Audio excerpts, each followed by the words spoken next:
முதல் உலகப் போரில் இரண்டாவது பாகம் பற்றி பார்க்க போகிறோம். முதல் உலகப் போர் ஏன் மூண்டது என்பதற்கு பல்வேறு காரணங்கள் முன்வைக்கப்படுகின்றன. அவற்றுள் பொதுவான சிலவற்றை மட்டும் இங்கே பார்க்கலாம். சந்தைக்கான போட்டி. 19ஆம் நூற்றாண்டின் இறுதியில் பிரிட்டனும் பிரான்சும் பெருமளவிலான செல்வத்தை சேமித்து வைத்திருந்தன. அயல்நாட்டு வளங்கள் மீதும் சந்தைகள் மீதும் பிரதேசங்கள் மீதும் அதிகாரம் செலுத்தியதன் மூலமாக இந்த செல்வம் சேகரிக்கப்பட்டது. Germany, Austria, Hungary, Italy, Russia ஆகிய நாடுகளும் இதே வழிமுறைகளை பின்பற்ற முயன்றன. ஆனால் ஐரோப்பிய பெரும் சக்தியான பிரிட்டனையும் பிரான்சையும் கைத்து கொள்ளாமல் புதிய சந்தையை கண்டடைவது சாத்தியமில்லை என்னும் நிலையில் இந்நாடுகள் அதிருப்தி அடைந்தன. ஐரோப்பிய நாடுகளிடையே ஏற்கனவே நிலவி வந்த சமநிலையின்மை இப்போது மேலும் பெரிதாகியிருந்தது. காலனிகளுக்காக மாத்திரமல்ல, அனுகூலமான வர்த்தக வழித்தடங்களுக்காகவும் போட்டிகள் வளர்ந்தன. இந்த தடைகளையும் மீறி ஜெர்மனி வளர்ச்சி அடைந்ததில் பிரிட்டனின் பொறாமை கொண்டது. ஜெர்மனி ஒரு போட்டி நாடாக உருவாவது பிரிட்டனின் பொருளாதாரத்தை எப்படியெல்லாம் பாதிக்கும் என்பதை அரசாங்கமும் முதலாளிகளும் மக்களிடையே கொண்டு சென்ற போது அவர்களுக்கு மக்களின் ஆதரவு கிடைத்தது. பொருளாதாரம் ஒவ்வொருவரையும் பாதிக்கும் விஷயம் என்பதால் பிரிட்டிஷ் மக்கள் ஜெர்மனியை கண்டு அஞ்சினர். ஜெர்மனிக்கு எதிராக பிரிட்டிஷ் அரசு மேற்கொள்ளும் எந்த ஒரு நடவடிக்கைக்கும் ஆதரவளிக்க அவர்கள் துணிந்தனர். முதலாளிகளிடம் செய்தி ஊடகம் இருந்ததால் மிகவும் வசதியாக போனது. பல மடங்கு ஊதி பெரிதாக்கப்பட்ட பொய் பிரச்சாரங்கள் செய்திகளாக வலம் வந்து மக்களின் சிந்தனையை பாதித்தன. இராணுவ மயமாக்கல். 1789 புரட்சியின் போதும் நெப்போலியன் ஆட்சியின் கீழும் பிரான்ஸ் இராணுவ மயமாக்கலுக்கு முக்கியத்துவம் கொடுத்தது. ஜெர்மனி பிஸ்மார்க்கின் தலைமையில் சக்தி வாய்ந்த இராணுவத்தை வளர்த்தெடுத்தது. பிரிட்டன் கப்பல் படைக்கு கொடுத்த முக்கியத்துவத்தை இராணுவத்துக்கு அளிக்கவில்லை. பிரிட்டனின் கப்பல் படையுடன் போட்டிபட முடியாது என்று ஜெர்மனிக்கு தெரியும். ஆனாலும் தன் கப்பல் பலத்தை அதிகரித்துக் கொள்வதை ஜெர்மனி நிறுத்தவில்லை. எப்போது வேண்டுமானாலும் நாம் தாக்கப்படலாம் என்னும் பயம் ஐரோப்பிய நாடுகளை ஆளத் தொடங்கியது. எந்த ஒரு நாட்டையும் நம்புவதற்கில்லை என்று முடிவு செய்து கொண்டார்கள். உளவு பார்க்க ஆட்கள் ஏற்பாடு செய்தார்கள். புலனாய்வு சக்திகளுக்கு முக்கியத்துவம் கொடுக்கப்பட்டது. திரைமறைவு ராஜதந்திர நடவடிக்கையில் ஈடுபட்டார்கள். ஒரு நாட்டில் ரயில் பாதை அமைக்கப்பட்டால், ஒரு புது தொழிற்சாலை தொடங்கப்பட்டால் இன்னொரு நாட்டில் பதற்றம் உருவானது. அவர்களும் ரயில் பாதை அமைத்தார்கள், தொழிற்சாலை உருவாக்கினார்கள், கப்பல் கட்டினார்கள், தளவாடங்கள் வாங்கி குவித்தார்கள், இராணுவத்துக்கு ஆட்கள் சேர்த்தார்கள், பயிற்சிகள் அளித்தார்கள். உங்கள் பலத்தை அதிகரித்துக் கொள்ளுங்கள் என்று பிரான்ஸ் ரஷ்யாவிடம் கேட்டுக்கொண்டது. ஜெர்மனி எதிர்த்து தளவாடங்களை தருவிக்க தோதாக ரயில் பாதை அமைத்துக் கொள்ளும்படியும் பிரான்ஸ் கேட்டுக்கொண்டது. கூடவே 1/2 பில்லியன் பிராங்குகளை ரஷ்யாவுக்கு கடனாக அளித்தது.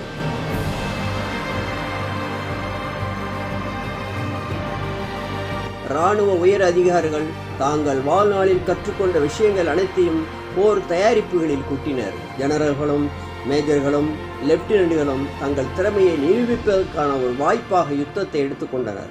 ஒவ்வொரு நாட்டு இராணுவ தலைமையும் தனித்தனியே திட்டங்கள் தீட்டி வைத்துக் கொண்டன. முதல் அடியை நாம் எடுத்து வைத்தால் என்ன செய்ய வேண்டும், நம்முடன் ஒப்பந்தம் போட்டுக்கொண்ட தோழர்கள் மாட்டிக்கொண்டால் என்ன செய்ய வேண்டும், நாம் தாக்கப்பட்டால் என்ன செய்ய வேண்டும் என்று ஒவ்வொரு கோணத்திலும் யோசித்து திட்டமிட்டு கொண்டார்கள். திட்டம் வெளியில் கசிந்து விடக்கூடாது என்பதற்காக அவ்வப்போது மாற்றிக்கொண்டார்கள். இத்தகைய தயாரிப்புகளை செய்துவிட்டோமே என்று அரசாங்கத்தின் மீது அழுத்தம் கொடுத்து போரை ஆரம்பிக்குமாறு கேட்டுக்கொண்டனர். அரசியல் தலைவர்களுக்கும் இராணுவ தலைவர்களுக்கும் இடையில் போட்டி உருவானது. இப்போதே நம் ஆட்களை எல்லையில் குவித்தால்தான் எதிரியிடமிருந்து தற்காத்து கொள்ள முடியும் என்று அவசரப்படுத்தினார்கள். எதிரி பலவீனமாக இருக்கும் போதே தாக்குவதுதான் உச்சிதம் என்று நிர்பந்தித்தனர். சுழல ஆரம்பித்துவிட்ட பிறகு போர் சக்கரத்தை ஒருவராலும் தடுத்து நிறுத்த முடியவில்லை. தேசபக்தி. ஜெர்மனியின் தேசபக்தி பிரான்சுக்கு எதிராக திருப்பிவிடப்பட்டிருந்தது. பிஸ்மார்க் இரத்தமும் எறும்பும் கொள்கையை அறிமுகப்படுத்தினார். ஐரோப்பாவின் தலைமை சக்தியாக திகழ்வதை தவிர வேறு வெளி ஜெர்மனிக்கு இல்லை என்று அதன் ஆட்சியாளர்கள் ஜெர்மானியர்களின் பொது புத்தியில் பதிய வைத்தார்கள். ஜெர்மனியை பழிவாங்கும் வரை ஓயக்கூடாது என்று பிரெஞ்சு மக்கள் குதித்தார்கள். தேசபக்தியை வளர்ப்பதில் செய்தித்தாள்கள் முக்கிய பங்கு வகித்தன. நம் நாடு போரில் வெற்றி பெறுவதற்கு உங்கள் உதவி தேவை என்பது போன்ற கவர்ச்சிகரமான விளம்பரங்கள் மக்களிடையே பரப்பப்பட்டன. எத்தனை இழப்புகள் இருந்தாலும் என் நாடு போரில் வெற்றி பெற வேண்டும் என்று மக்கள் உணர்ச்சி வசப்பட்டனர். தேசபக்தி விரோதத்தை வளர்த்துவிட்டது. ஜெர்மனி பழி. 1870-71 பிரான்ஸ் போரின் போது ஆல்சேஸ் லோரேயின் பகுதிகளை ஆக்கிரமித்து பிஸ்மார்க் செய்த தவறு. பிரான்ஸ் இதை இறுதி வரை மறக்கவில்லை. குழந்தைகளை தாயிடமிருந்து பிரித்ததைப் போல் நம்மிடமிருந்து இப்பகுதிகளை ஜெர்மனி அபகரித்து கொண்டது என்றே அந்நாடு திரும்ப திரும்ப சொல்லி வந்தது. பிஸ்மார்க் செய்தது சாதாரண தவறு அல்ல, இமாலய தவறு என்பதை வரலாறு நமக்கு உணர்த்துகிறது. பிஸ்மார்க் இப்பகுதிகளை ஆக்கிரமித்ததற்கு கூறிய காரணம் முக்கியமானது. 14ஆம் லூயி முன்னர் ஜெர்மனியிடம் இருந்து அபகரித்து கொண்ட பகுதிகளைத்தான் நான் விடுவித்தேன். இப்பகுதிகள் ஜெர்மனிக்கு சொந்தமானவை. ஆனால் பிரான்ஸ் 17ஆம் நூற்றாண்டில் செய்த ஆக்கிரமிப்புக்கு பிஸ்மார்க் 19ஆம் நூற்றாண்டில் செய்த ஆக்கிரமிப்புக்கும் இடையில் வேறுபாடு இருந்தது. இந்த இரண்டுக்கும் இடையில் பிரெஞ்சு புரட்சியை அதன் மூலம் சிந்தனை புரட்சி எழுந்திருந்தது. 14ஆம் லூயின் செயலை அல்ல, பிஸ்மார்க்கின் செயலையே வரலாறு ஆக்கிரமிப்பு என்று குறித்துக் கொண்டது.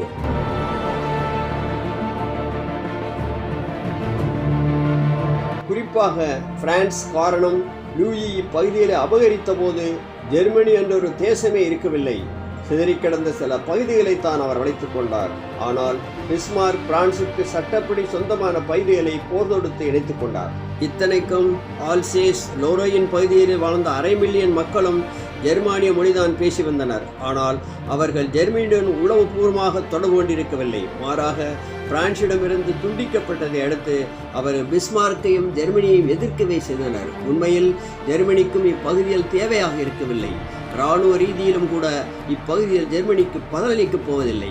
பிரான்ஸ் ஜெர்மனிக்கு எதிராக தீவிரமாக களமிறங்கியதற்கு ஜெர்மனியின் ஆக்கிரமிப்பு ஒரு முக்கிய காரணம் என்னும் வகையில் முதல் உலகப் போர் மூழ்வதற்கு பிஸ்மார்க் ஒரு வகையில் காரணமாக இருந்தார் என்று சொல்ல முடியும்.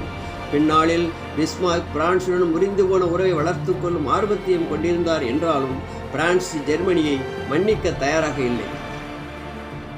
பால்கன் பிரச்சனை. பால்கன் பிரதேசத்தின் மீது யார் ஆதிக்கம் செலுத்த வேண்டும் என்பதில் ஆஸ்திரியாவுக்கும் ரஷ்யாவுக்கும் இடையில் போட்டி நிலவியது. இரு நாடுகளும் தங்கள் மேலாதிக்கத்தை நிறுவ ஆயுதங்கள் குவிக்க ஆரம்பித்தன. விடுதலை வேட்கை. ஐரோப்பாவில் பல நாடுகள் சாம்ராஜ்யங்களின் கீழ் வாழ்ந்து வந்தன. இந்நாடுகளுக்கு இந்த மேலாதிக்கம் பிடிக்கவில்லை. உதாரணத்துக்கு ஆஸ்திரியா ஹங்கேரியாவின் பிடியில் சிக்கியிருப்பதை செர்பியா விரும்பவில்லை. ஆதிக்கத்தில் இருந்து விடுபட்டு சுதந்திரம் பெற இந்நாடுகள் துடித்துக் கொண்டிருந்தன. சுதந்திரத்தை தீவிரப்படுத்த இந்நாடுகளைச் சேர்ந்த பல அமைப்புகள் ரகசியமாக திட்டமிட்டு வந்தன. ஒப்பந்தங்கள். ஒப்பந்தம் அணி 1. எப்போது போரிட வேண்டும் என்பதில் மட்டுமல்ல, எப்போது அமைதி பேண வேண்டும் என்பதிலும் ராஜதந்திரம் அடங்கியிருந்தது. எனவேதான் பிரான்சுடனான யுத்தத்துக்கு பிறகு பிஸ்மார்க் அமைதிக்கான வழியை தேட ஆரம்பித்தார். கிழக்கே ரஷ்யாவையும் வடக்கே பிரான்சையும் ஒரே நேரத்தில் பகைத்துக் கொள்வது முட்டாள்தனம் அல்லவா? அக்டோபர் 1873ஆம் ஆண்டு பிஸ்மார்க் 3 பேரரசுகளின் கூட்டணியை உருவாக்கினார். ரஷ்யா, ஆஸ்திரியா ஹங்கேரி, ஜெர்மனி ஆகிய 3 ராச்சியங்களையும் உள்ளடக்கிய கூட்டணியாக இது அமைந்தது. ஐரோப்பாவை பிளவுபடுத்திய முதலணியாக இது அமைந்து போனது. முதல் உலகப் போர் ஏற்படுவதற்கான அடித்தளத்தை, அதாவது அணிபிரிக்கும் வேலையை இந்த ஒப்பந்தம் ஆரம்பித்தது. பால்கன் பிரச்சனையில் ஆஸ்திரியா ஹங்கேரிக்கு ஆதரவளிக்க ஜெர்மனி ஒப்புக்கொண்டது. ஆஸ்திரியாவோடு ஒப்பந்தம் போட்டுக்கொண்டே தீர வேண்டிய கட்டாயம் ஜெர்மனிக்கு. 2 காரணங்கள். 1, ஆஸ்திரியா எதிர்முகாமில் இடைவகையை தடுக்க வேண்டும். 2, தனக்கு ஆபத்து வரும்போது ஆஸ்திரியா உதவிக்கு வர வேண்டும். ஆஸ்திரியாவை காட்டிலும் நம்பகமான வேறொரு கூட்டணி கிடையாது என்று ஜெர்மனிக்கு தெரியும். நெப்போலியனை வீழ்த்த அமைத்து கொண்ட கூட்டணி காலம் தொடங்கி ரஷ்யாவுக்கும் பிரஷ்யாவுக்கும் இடையில் நட்பு இருந்து வந்தது. இரு நாடுகளும் போலந்துக்கு பொதுவான எல்லை பிரதேசமாக இருந்ததால் இந்த நட்பு மேலும் உறுதியடைந்தது. போலந்தில் கலகம் வெடித்து ரஷ்யாவுக்கு எதிராக யுத்தம் உண்டபோது பிரஷ்யா ரஷ்யாவுக்கு நேசக்கரம் நீட்டியது. அதேபோல் பிஸ்மார்க் பிரான்சுடன் நடத்திய போரில் ரஷ்யா பிஸ்மார்க்குக்கு ஆதரவளித்தது. குறிப்பாக பிரான்ஸ் யுத்தத்தின் போது ஆஸ்திரியா பிரஷ்யா மீது தாக்கல் தொடுக்காதபடி பார்த்து கொண்டது. போலந்தை போலவே ஆஸ்திரியாவும் இரு நாடுகளுக்கும் இடையிலான எல்லை நாடு. 1887ஆம் ஆண்டு ரஷ்யாவுடனான கூட்டணியை ஜெர்மனி நீட்டித்து கொண்டது. எந்த நிலையிலும் ஒருவருக்கு எதிராக இன்னொருவர் திரும்ப மாட்டோம் என்றது அந்த ஒப்பந்தத்தின் அடிப்படை விதி. 1888ஆம் ஆண்டு கெய்சர் விரும்பிய வில்லியம் இறந்து போனார். அவரது பேரன் 2ஆம் கெய்சர் வில்லியம் பதவியில் அமர்ந்தார். பிஸ்மார்க் பதவியிலிருந்து விலக்கப்பட்டார். இயல்பாக ஜெர்மனிக்கும் ரஷ்யாவுக்கும் இடையிலான நட்புறவு முறிந்து போனது. அந்த சமயத்தில் ஜெர்மனிக்கு உறுதுணையாக பழங்கால சாம்ராஜ்யமான ஆஸ்திரியா ஹங்கேரி மட்டுமே இருந்தது. ரஷ்யா பிரிந்து சென்ற பிறகு ஜெர்மனி ஆஸ்திரியா ஹங்கேரியுடன் 1879ஆம் ஆண்டு இரு நாடுகள் கூட்டணி அமைத்துக் கொண்டது. அவசியம் ஏற்பட்டால் இராணுவ ரீதியில் நாம் இருவரும் ஒருவருக்கொரு உதவி செய்து கொள்வோம் என்று ஒப்பந்தம் போட்டுக் கொண்டார்கள். 1888 இரண்டாம் கெய்சர் வில்லியம் பதவியில் அமர்ந்தபோது அவர் ஆஸ்திரியா ஹங்கேரியுடன் தன் நட்பை இறுக்கமாக்கிக் கொண்டார். முதல் அணி உறுதிப்படுத்தப்பட்டது. மைய நாடுகள் அணி என்று இது அழைக்கப்பட்டது. பல்கேரியா பின்னர் இந்த அணியில் சேர்ந்து கொண்டது. ஒப்பந்தம் அணி 2. ரஷ்யாவுடனான யுத்தத்தில் தோற்றுப்போன பிறகு பிரான்ஸ் தன் இராணுவத்தை சிரத்தையுடன் பெருக்கிக் கொண்டு ஐரோப்பாவின் செழிப்பான பொருளாதார நாடாக உயர்ந்திருந்தது. ஜெர்மனி ஆஸ்திரியா ஹங்கேரியுடன் ஒப்பந்தம் போட்டுக் கொண்டதை கவனித்த பிரான்ஸ் உடனடியாக ரஷ்யாவை தொடர்பு கொண்டது. ஜெர்மனியுடனான கூட்டணியிலிருந்து விடுவிக்கப்பட்டிருந்த ரஷ்யா 1894 பிரான்சுடன் தயக்கமின்றி ஒப்பந்தம் போட்டுக் கொண்டது. ஜார் நிக்கோலஸின் ரஷ்யாவில் முழுக்க மன்னராட்சி. ஆனால் பிரான்ஸ் ஐரோப்பாவின் பலவாய்ந்த மக்கள் பிரதிநிதித்துவ அரசாங்கம் என்று பெயர் பெற்றிருந்தது. கீழ் மற்றும் மேல் சபை கொண்ட பாராளுமன்றத்தை கொண்டு இயங்கிக் கொண்டிருந்தது பிரான்ஸ். ஆனால் இந்த இரு நாடுகளுக்கும் இடையில் இருந்த இந்த அடிப்படை வித்தியாசம் ஒப்பந்தத்தில் பிரதிபலிக்கவில்லை.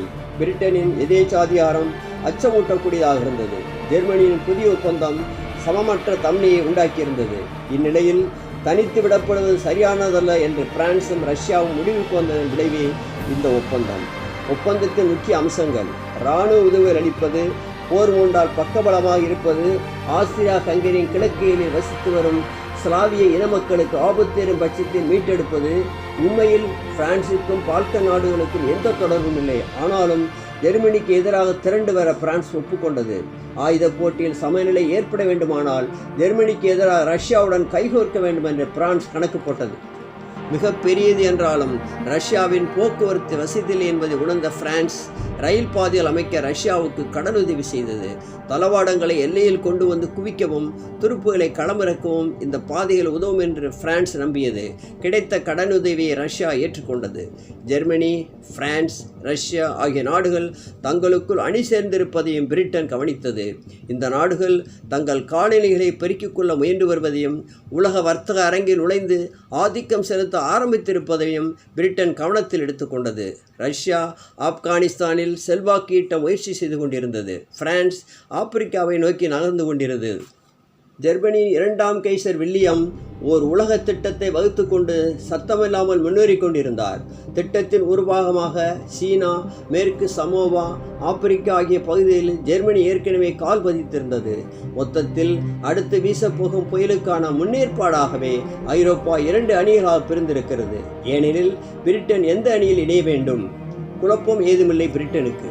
பிரான்ஸ் பிரிட்டன் நீண்டகால நட்பு நாடு. ஜெர்மனி புதிதாக முளைத்திருக்கும் தலைவலி. எனவே ஜெர்மனிக்கு எதிராக கூட்டணி. எனவே பிரான்ஸ் ரஷ்யா கூட்டணி.